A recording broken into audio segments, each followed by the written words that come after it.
एकदा भगवान बुद्ध आपल्या शिष्यांसोबत जंगलातून चालले होते. ऊन तापलेलं होतं.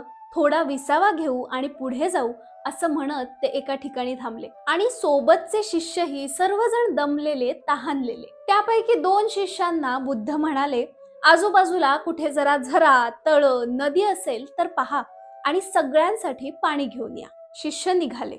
जवळच त्यांना एक लहानसं तळ सापडलं. लांबून बघता पाण्यावर तरंग उठलेले त्यांना दिसले आणि जवळ जाऊन पाहतात तर काय, पाणी गढूळ झालं होतं. असं गढूळ पाणी न्यायचं तरी कसं बरं, असं म्हणून ते तसेच परत गेले.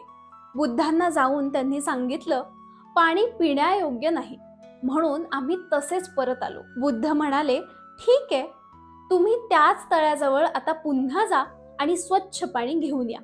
गुरुची आज्ञा म्हणून शिष्य पुन्हा तसेच तळ्याकडे निघाले. पुन्हा तोच प्रकार. पाणी अजूनही गढूळच होतं.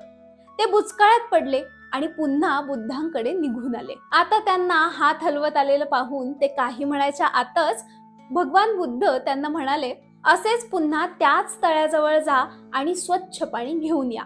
शिष्य नाईलाजाने पुन्हा गेले.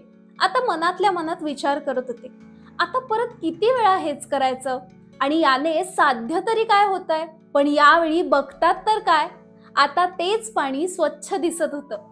सगळा गाळ खाली बसला होता आणि पाणी पिण्यायोग्य झालं होतं. ते पाणी घेऊन शिष्य परत आले आणि बुद्धांच्या पायाशी बसले.